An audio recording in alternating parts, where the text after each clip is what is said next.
Alfred Pritchard came home from the gold rush in the Yukon Territory, looking for a place to build a house and raise a family.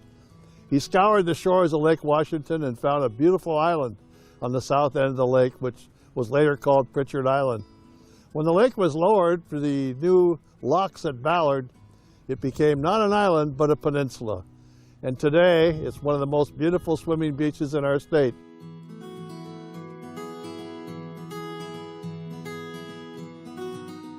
I love it there because many of my cousins were raised close by, and we used to go down to Pritchard Island to swim.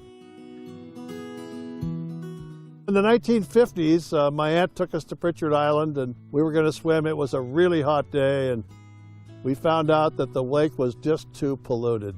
We looked out over the lake, and you could virtually see the pollution in the lake. And that was then when guys like Jim Ellis and others stepped forward to develop something called forward thrust and clean up Lake Washington. To those individuals, we'll always be indebted.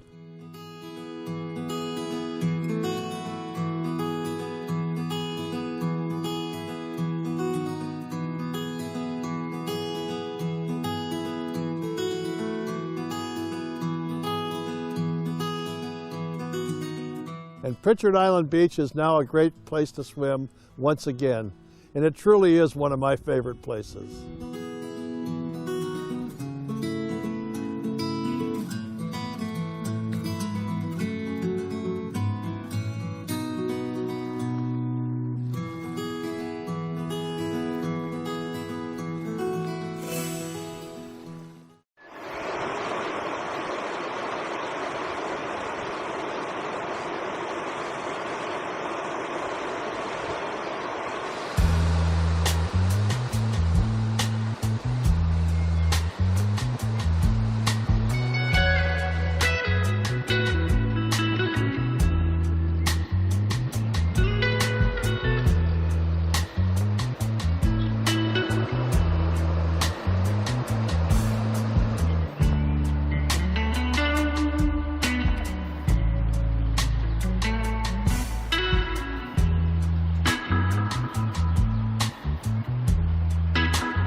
Appreciate it.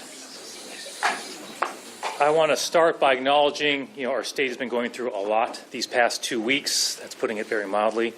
We've experienced a historic natural disaster. People have lost their homes, they've lost their businesses, and many, many more are working to repair the damage.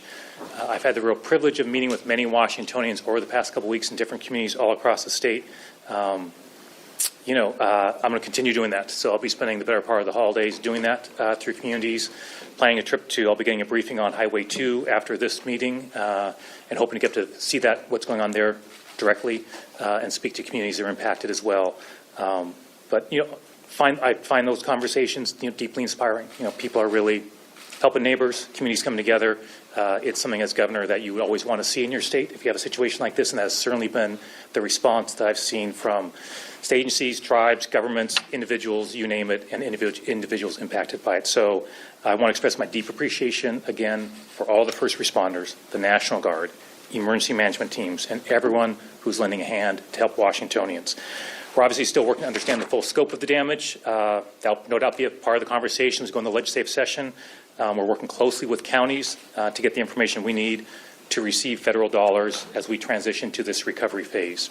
And just really appreciate the long hours that a lot of folks are putting in to help protect Washingtonians from the ongoing risks and to begin rebuilding our communities. So I'm here to talk about two things. First, of course, I'm going to talk about the budget, which takes us through June 30th, 2027.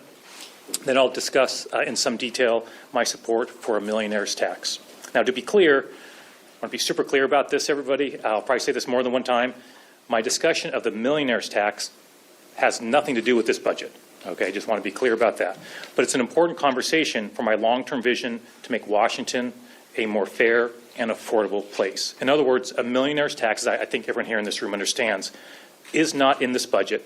And even if it's adopted in this budget, which I hope it is, more about that later, revenue from a millionaire's tax would not be realized until 2029. So I just want to be clear. I'm talking about two things that are obviously related in some ways, but they're different things. Short-term budget does not include a millionaire's tax, cannot include a millionaire's tax, but then talking about that as we look at our long-term future for the state. So starting with the first piece of that, the supplemental budget.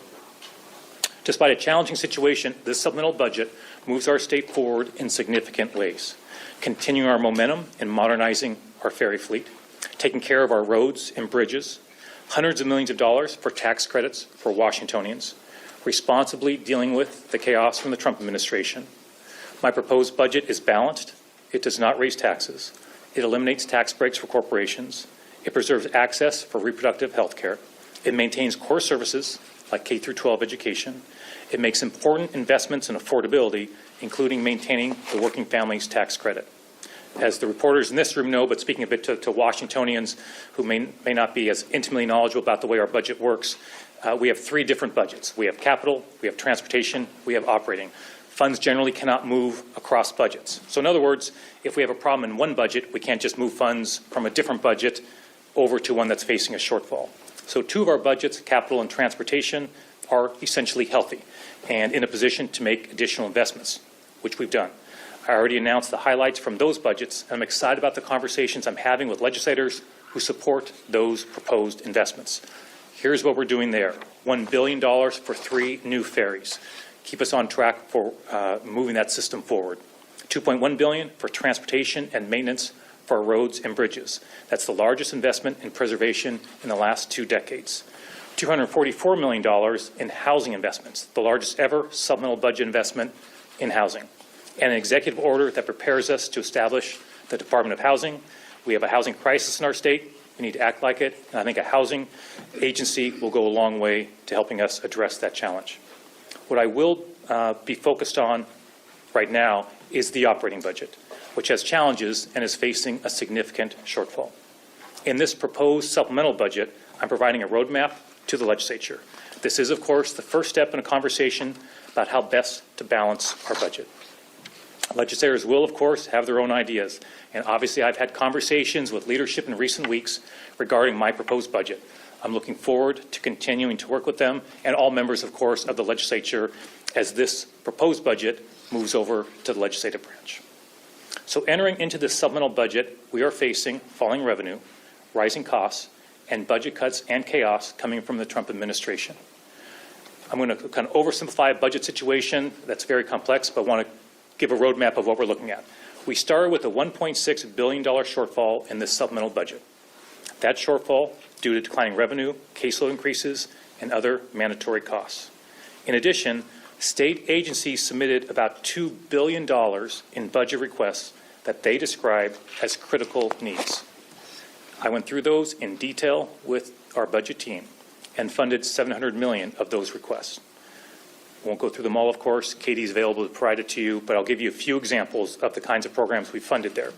$18.5 million to fund health care for Washingtonians who became ineligible for Medicaid overnight when Donald Trump signed H.R. 1, the big bad betrayal of the bill. These are individuals who are very ill or disabled, many of whom are at risk of losing their housing if they do not have health care coverage. We did $6.5 million in this proposed budget to protect our farms and agriculture from pests that destroy crops and impact our economy. We did $15 million for ongoing support for the University of Washington's Center for Behavioral Health and Learning to help those struggling with serious physical and behavioral health problems. As a result of those $700 million in essential services, that puts the problem that we need to solve with our budget shortfall at approximately $2.3 billion. I'll talk more about some of those in a minute, but at a very high level, and again, understanding this is a complex budget, but I want to provide a bit of a roadmap of how we got there. Here's how we solved it. First, I propose ending 2 tax exemptions for large corporations that save approximately $89 million every year. One of those is a tax break for data centers. So I want to be clear about this. There's different tax breaks for data centers, so I want to be clear about this. Currently, when a data center replaces server equipment, that replacement is exempt from sales tax. I'm proposing to repeal that exemption, which saves about $63 million for fiscal year 2027.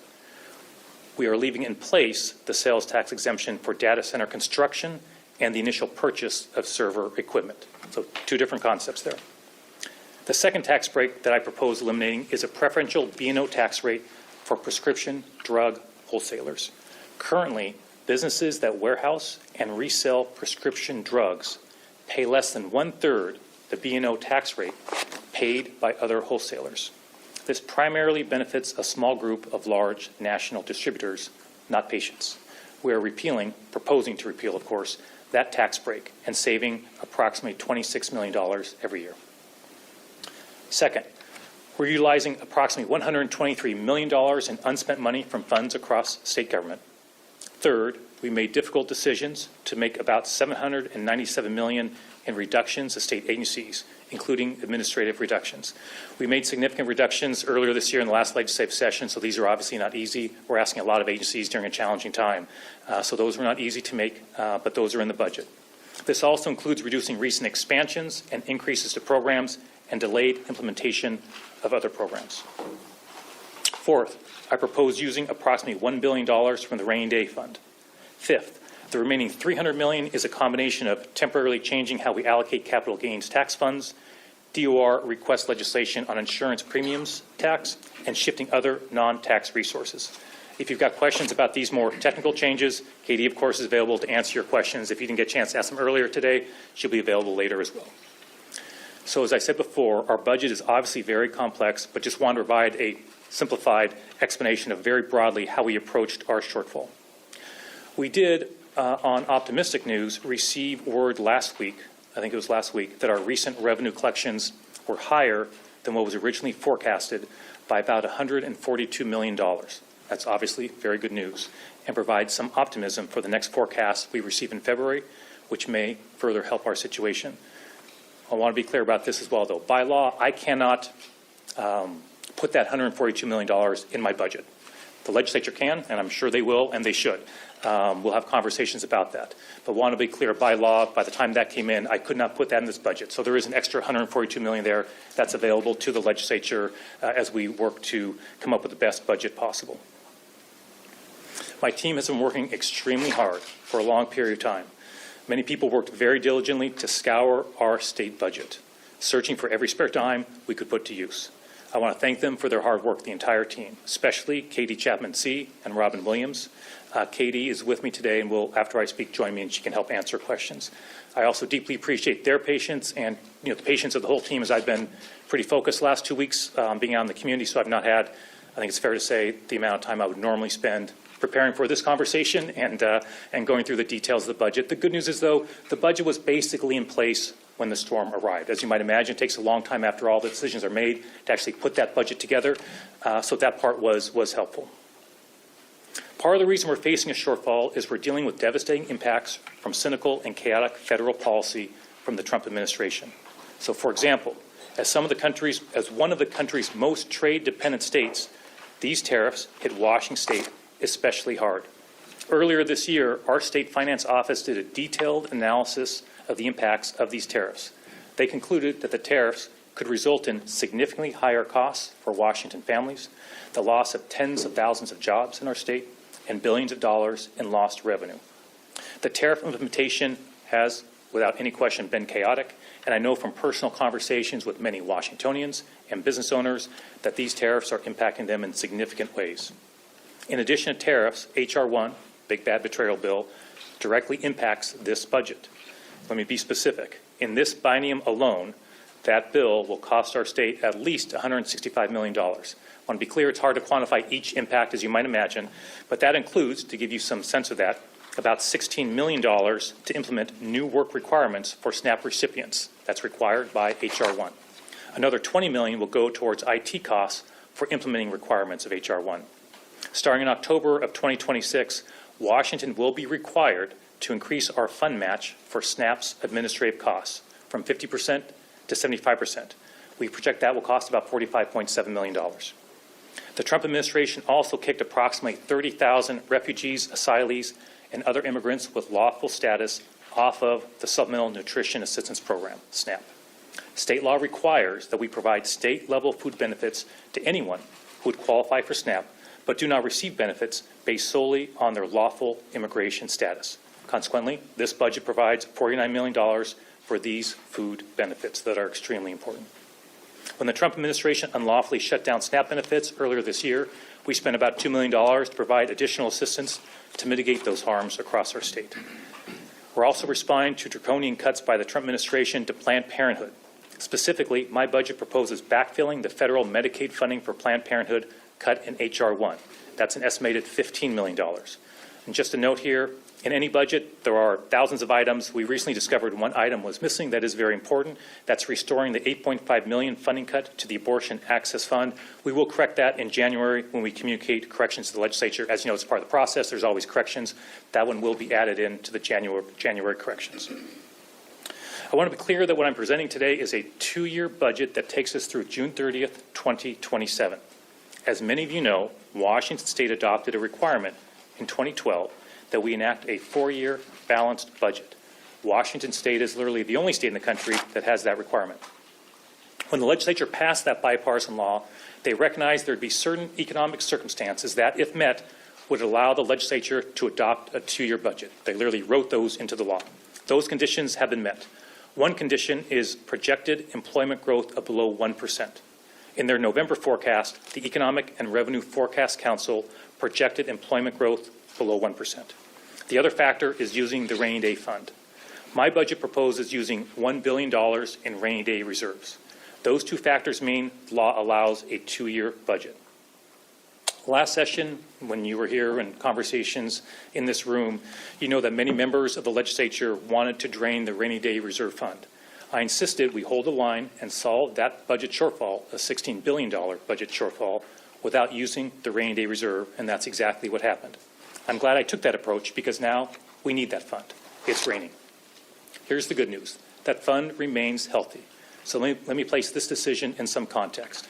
Even after transferring the $1 billion from the rainy day fund, we are maintaining the same level of reserves as a percentage of our total appropriations as we had when we first earned our AAA bond rating in 2019. And to be clear, we're joining every other state in the country in having a 2-year budget. Because of the investments we have made into the reserve fund over the years, and by protecting our reserves last session, we will still have $1 billion remaining in the rainy day reserve fund. While the federal government is undoubtedly going backward on affordability with the adoption of the Big Bad Betrayal Bill, Washington State is moving forward. We are making important investments to make Washington more affordable. For example, my proposed budget invests $55 million to maintain the Cascade Care Premium Subsidy Program to help lower the cost of Obamacare health plans for eligible Washingtonians. Nationwide, healthcare premiums have increased significantly, 25% for 2026, and are expected to go up even more in 2027. As of right now, Congress still has not extended premium subsidies. The Cascade Care Program provides subsidies for Washingtonians earning up to 250% of the federal poverty level. This program helps approximately 100,000 Washingtonians and reduces their health care costs at a time when the federal government is making it more expensive. This was a one-time subsidy, and I'm extending it for the next calendar year as well. Let's talk about the Climate Commitment Act. This supplemental budget has a total of $760 million in new Climate Commitment Act dollars, thanks to our recent successful auctions. So let me also start by being real clear. The investments made in our biennial budget earlier this year, those all remain in place for the supplemental budget. When it was originally adopted, the CCA specifically said that CCA dollars can be used to pay for the working families tax credit. So that's what we're doing, just for this 2-year budget. We're using $569 million in CCA, Climate Commitment Act, I'll try and avoid acronyms, in Climate Commitment Act revenues to maintain the working families tax credit. That tax credit puts up to $1,290 in cash back into the pockets of thousands of Washingtonians with low incomes. That still leaves more than $130 million in new Climate Commitment Act funds in this budget. Here are 2 examples of how we're spending those dollars in a way that makes life more affordable for Washingtonians. $30 million in Washington Families Clean Energy Credits. That provides a one-time $200 credit to low-income families to help with utility bills. The program prioritizes areas experiencing disproportionate environmental health disparities, as well as those overburdened by energy costs. This funding is expected to help approximately 125,000 households. $33 million will go to expanding the state home energy assistance program. This program helps Washingtonians pay their utility bills and move to low to no carbon heating and cooling options. This is available to individuals and families who are making up to 80% of the area median income. So today I'm also announcing my support for a millionaire's tax on the wealthiest in Washington state. So let me be crystal clear one more time. The millionaire's tax, which I hope will be adopted in this session, will not and cannot solve our short-term budget challenges. 2 different conversations. As a result, my proposed budget does not rely on it, does not propose it. According to the Department of Revenue, the proceeds from a millionaire's tax won't come in until approximately 2029, and that's, just to be clear, even if adopted in this upcoming legislative session. As you all know, Washington has one of the most regressive tax systems in the entire country. We rank 50th, next to last among the 50 states and the District of Columbia, in the fairness and equality of our tax system. I know everybody here in this room understands this, but I want to be really clear to the people of the state of Washington. This means that those who make the least amount of money pay much larger shares of their income than those with the most resources. Specifically, Washington families whose income is in the bottom 20% pay a whopping 13.8% of their total income in taxes, while those whose income is in the top 1% pay only 4.1% of their income. That is untenable. We are facing an affordability crisis. It is time to change our state's outdated, upside-down tax system to serve the needs of Washingtonians today. To make our tax system more fair, millionaires should contribute more towards our shared prosperity.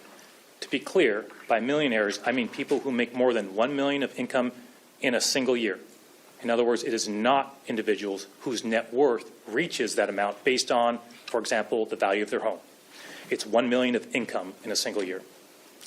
In recent years, the inequities of our state's current tax structure have been exacerbated by increasing income inequality, which is made even worse by President Trump's massive tax cuts for the wealthy, an unprecedented upward transfer of wealth that makes the rich even wealthier, while hardworking people are overburdened. To rebalance this unfair system, I support a millionaire's tax. Let's make this historic change in this upcoming legislative session.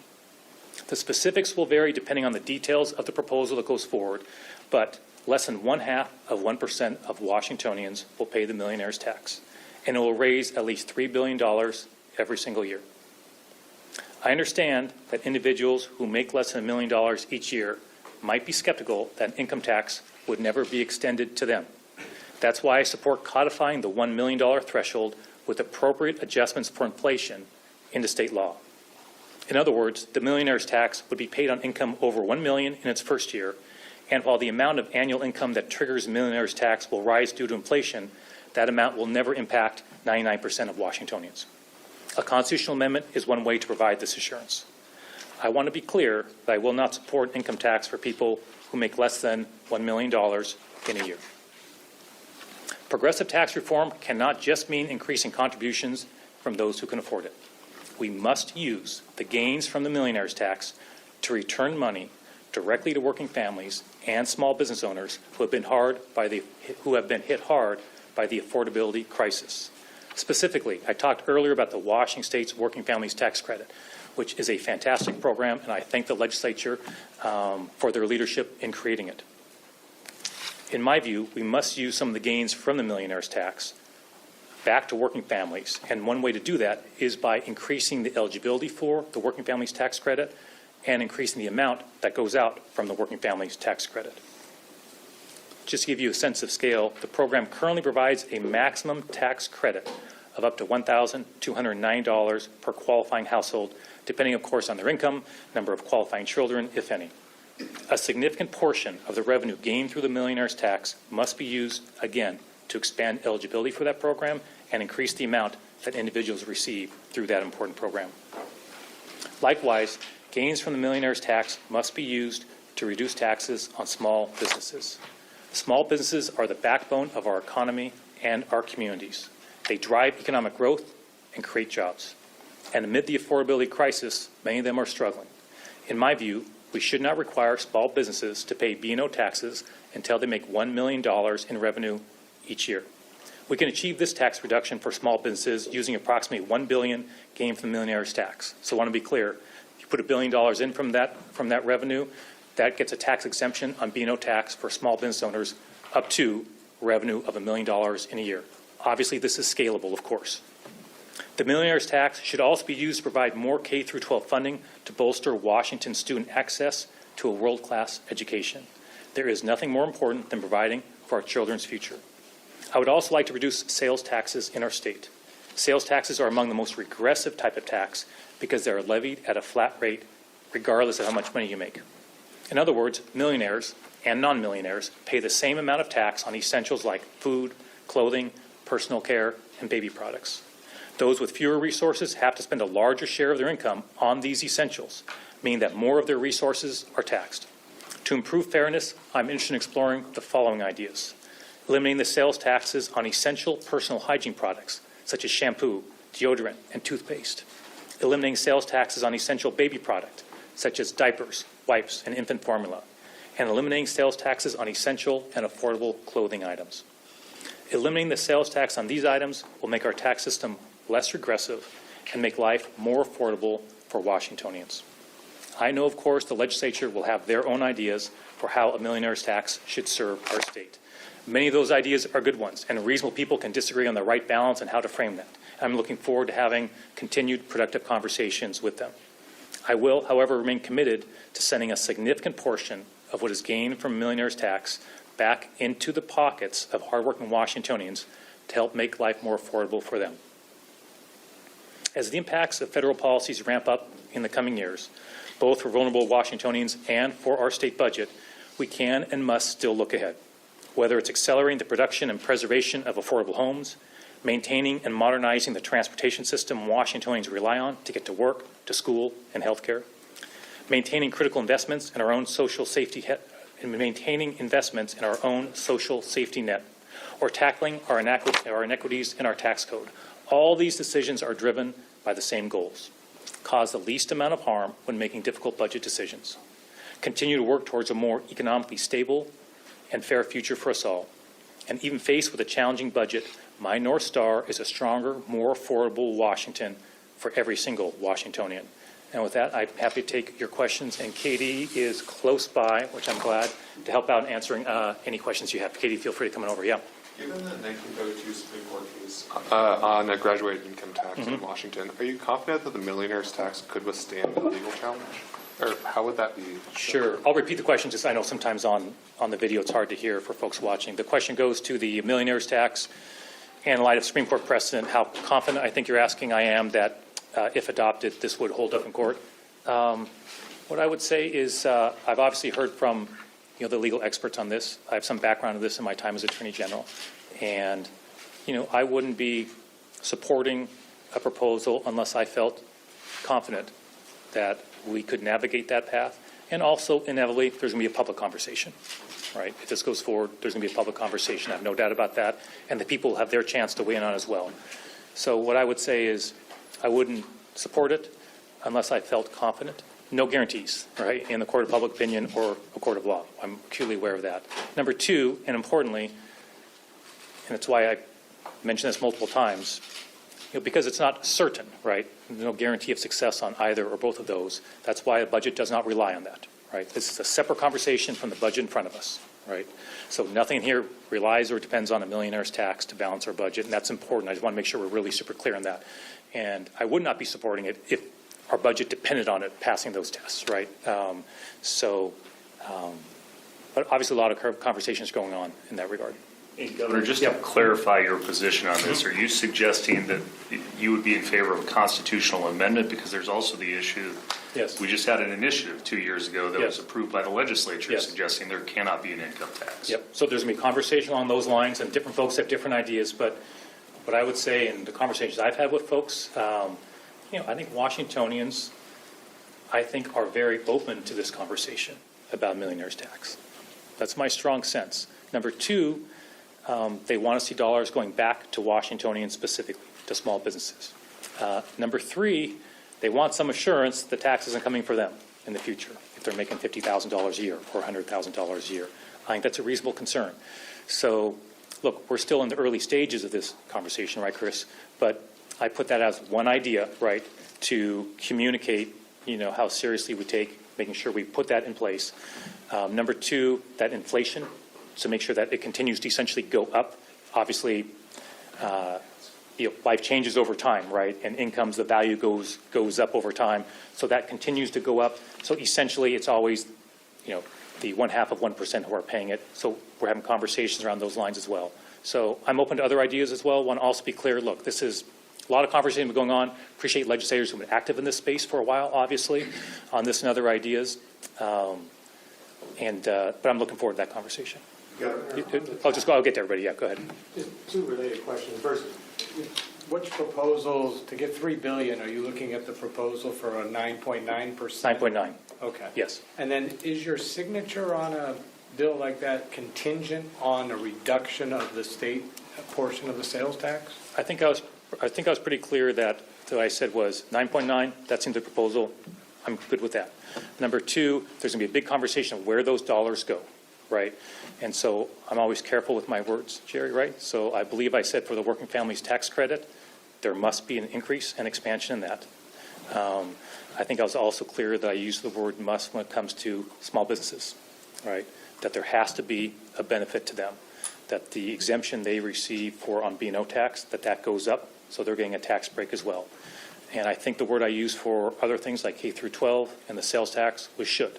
So, look, I get that I don't get to write this thing myself. There's lots of good ideas. And I'm confident if there's 40 people in this room, 40 people would allocate those funds in a different way, right? No two people would have exactly the same allocation. I absolutely recognize that. But to me, the Working Families Tax Credit, thanks to the legislature, is a fantastic program. Does fantastic things, puts money back in the pockets of Washingtonians. We should expand who's eligible and increase it.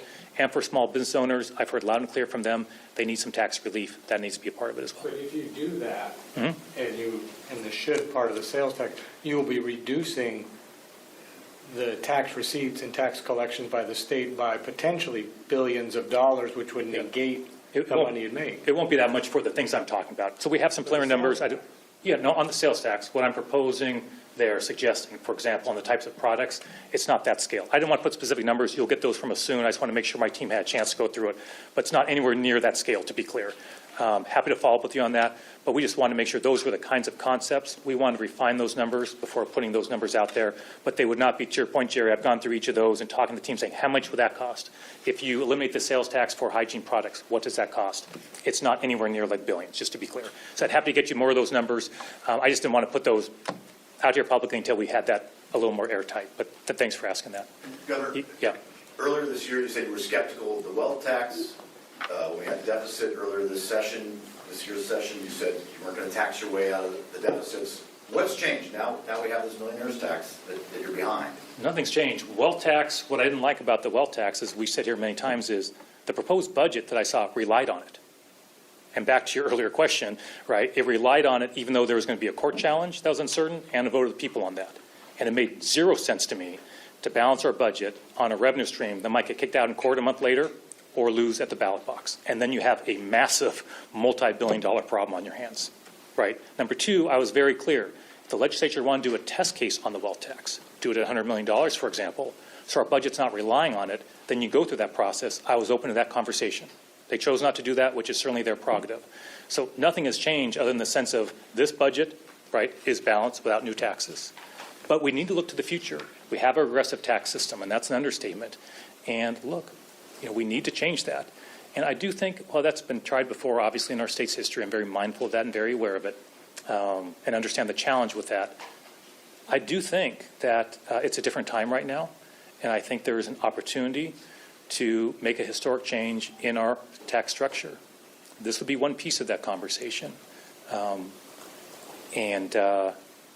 But I understand the challenge with it, to be sure, but it's apples and oranges from the conversation last session. Yeah, again, I would not be supporting it if they relied on it, right? In other words, they said, hey, we're going to assume $3 billion in revenue, and we're going to fund K through 12 with that in a base budget. No, because it might not survive a court challenge. Confident will, but it's not a guarantee. Yeah. Would you expect the offsets, working families, tax credit, B&O tax relief for small businesses, would you expect those things to kick in at the same time as a millionaire tax would kick in? I believe so. We have to work. Look, there's a lot of details on this, obviously, right? So I want to talk to the team, and you'll be seeing more information coming out from me soon on all these things. Jerry, to your point about the sales tax, we'll try and get those dollar amounts soon. But obviously, there's a lot of work to do. But yes, conceptually, assuming we can do this, I've got to talk to Department of Revenue. There's a lot that goes into it. But yes, my goal will be, hey, when we are doing this, here's the revenue, here's where those dollars are going to go, that those line up. Absolutely right. And you mentioned a sales tax, several sales tax Yeah. exemptions, Yeah. not an overall cut to the rate, correct? It's for those specific items, which the state has currently for certain items are exempt from a sales tax, as you all know, right? So that'd be for those specific items, removing the sales tax for those items. That's correct. Governor, you are Yeah. aware that there are members of the House and Senate who have pitched this idea of a payroll tax similar to what Yeah. has happened in the city of Seattle and Yeah. making that a Not a big statewide fan. measure? Not a big fan. Yeah, not a big fan. I think this is the right course. I think Is that DOA? what I'll say is I'm focused on what I think is achievable and what makes our tax system far less aggressive. So working families pay a less percentage of their income on taxes. And so that's what I'm focused on. Look, there's going to be a lot of different ideas out there, obviously, Chris. I get that. My job is to focus on what I support, why I support it. And I will say, I think, you've talked to legislators. I think there's a fair amount of momentum around this millionaire's tax. I'm optimistic we can get it done. There's a lot of work. It's a short session, so it won't be easy. There's lots of details to work out. But that's what I'm focused on. Governor, I'll go here, though, yeah. Go for it, Jerry, I was sorry. going to Yeah. ask about the budget. Yeah. Given the challenges you described and the steps that were taken, it looks to be an effort to patch, or maybe now build a bridge to the next budget. Is that how you see these actions? One time with the Climate Commitment Act, millionaire's tax comes in the next budget cycle. Is that how you view it? I think that's a good question. I think that's, Jerry was asking whether I viewed this budget as sort of building a bridge to the next one, trying to do different things to get us through this supplemental budget as a bridge to the next one. I think that's a fair description of it. I do. I mean, a supplemental budget in general is that way, I think, right, overall, in general. But I think it's fair to say for this one that, I mean, I think a lot of conversations we were having, yeah, I mean, I think it's a fair way to describe it of, we have a fair amount coming at us right now. That's, fair to say. And you're trying to navigate that in a way that is, responsible, balanced, not raising taxes, and getting us in a good position to, when we're here next year, at the same time, proposing, a new budget. So, no, I think that's a fair way. I think that's a fair way to describe it. I think in some ways the way we probably thought about it during the process, I think that'd be a fair way to. I think that'd be a fair way to describe it. I know you didn't detail the potential cuts, but were there some that were troublesome? Can you give us a summary? Of what? Sure. I mean, the education is on that list. Yeah, look, I mean, do I wish I had lots of extra revenue to spend on important programs? You better believe it, and in campaigning for governor, as you well know, right, I think I campaigned for a year and a half. No one ever asked about a budget and budget shortfalls. That wasn't even a conversation during the entire campaign. That wasn't even known, right? In debates I had, that wasn't a conversation. So, no, it's not ideal, of course. And there's decisions in here that, from my standpoint, are certainly not ideal. But I've got to live with reality. I don't have another choice. And so, but to your question more directly, we spent a lot of time.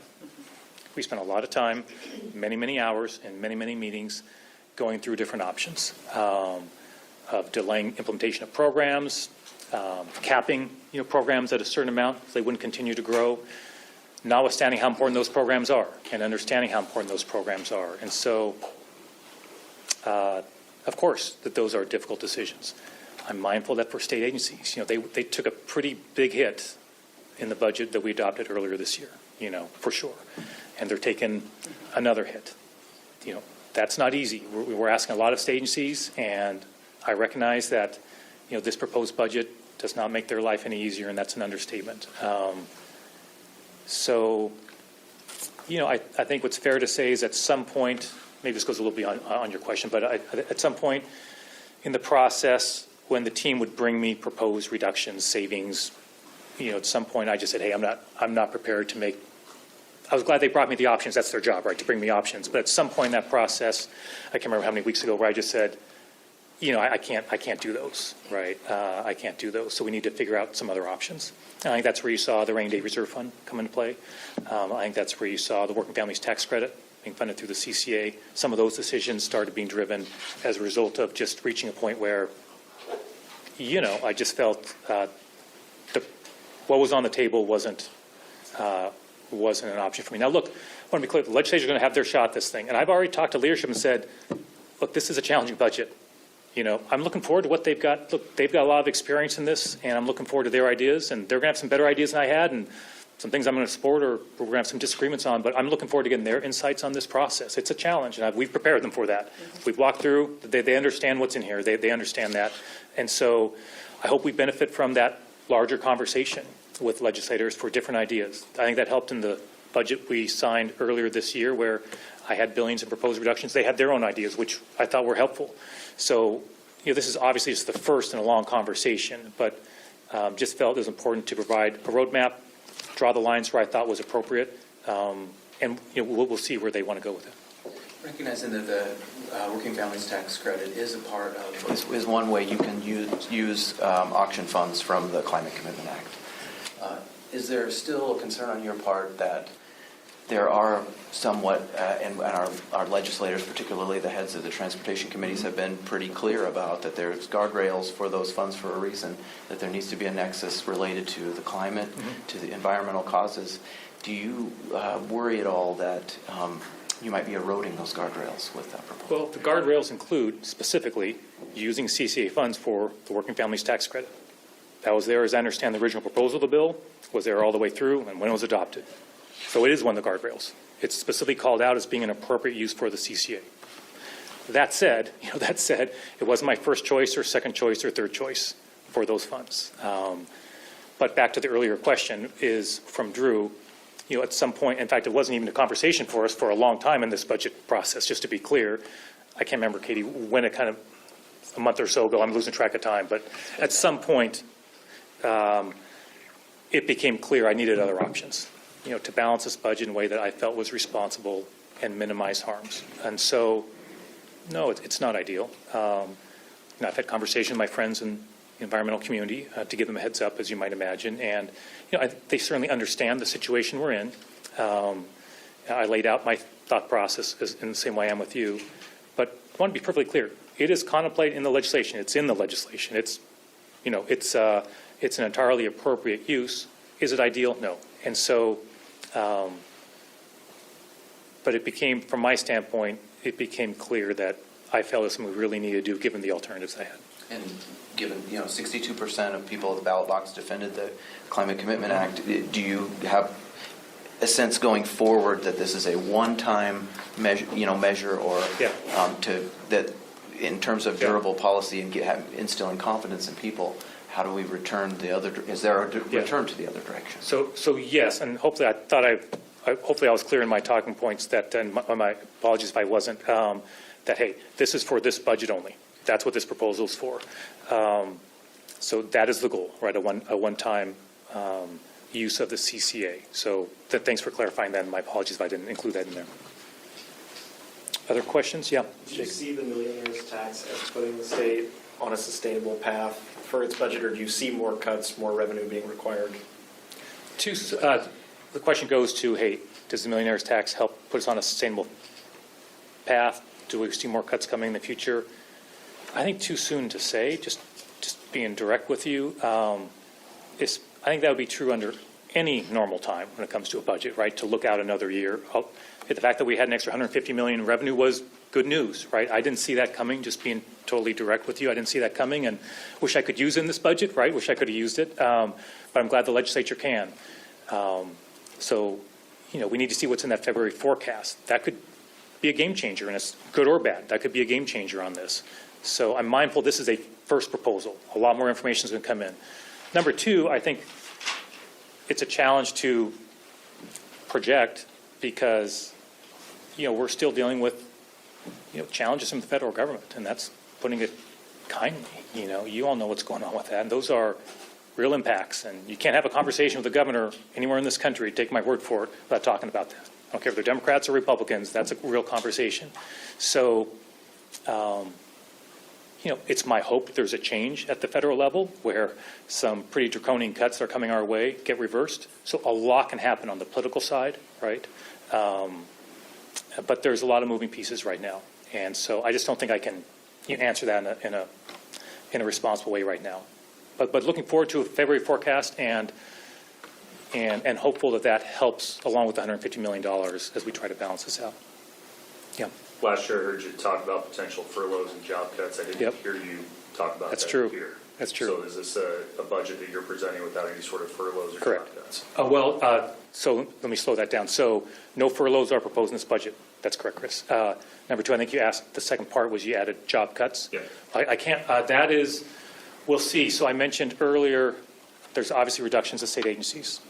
So for the most part, and Katie will correct me if I'm wrong, but I just asked about this just to make sure I was clear that agencies have to manage to their budget, and they are getting a reduction.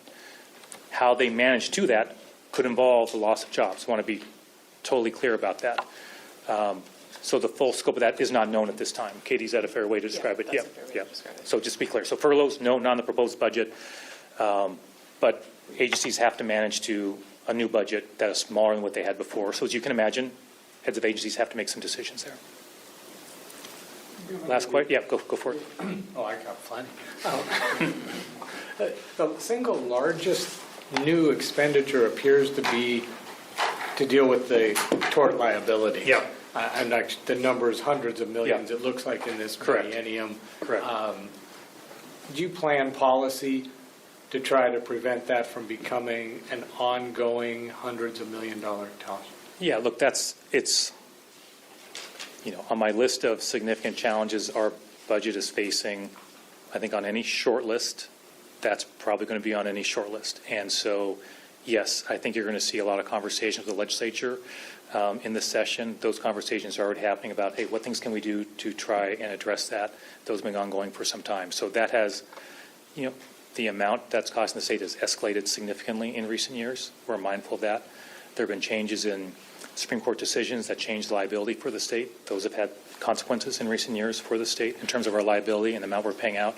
So the answer, I guess, Jerry, is yes. I don't think I have anything specific to announce right this moment, of course, but that is something I think is fair to say that a lot of conversations are happening with stakeholders and legislators around, hey, what can we do to get our arms around that?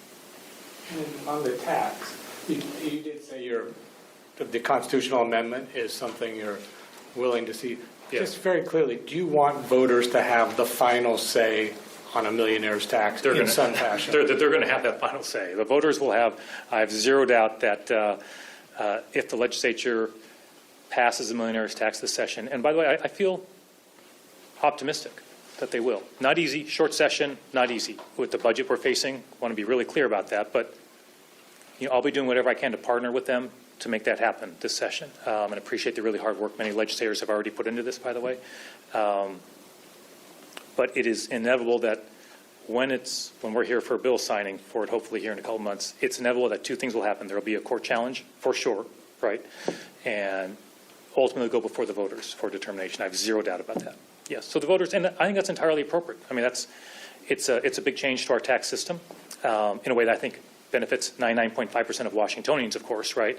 But I think that's the type of thing that's appropriate for the people to express their thoughts on. And I have zero doubt that they'll have that opportunity. And I'm looking forward to,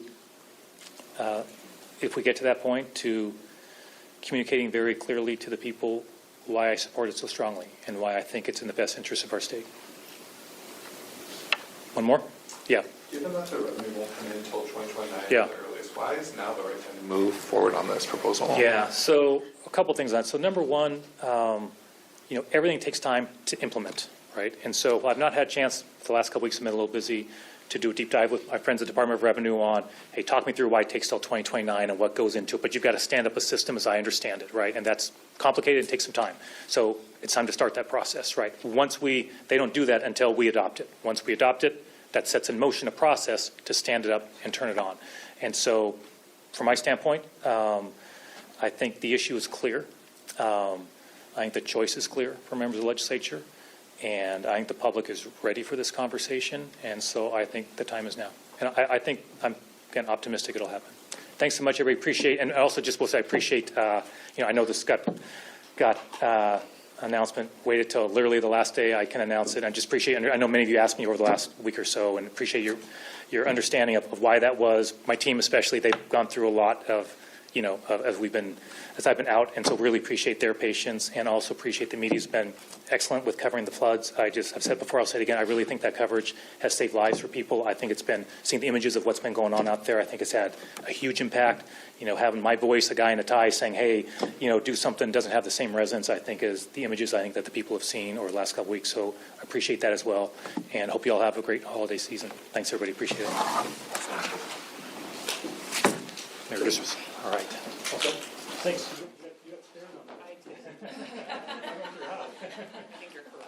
Maybe that was it. Yeah, all right. Yeah, thanks, guys. Yeah, appreciate it. Okay, thanks.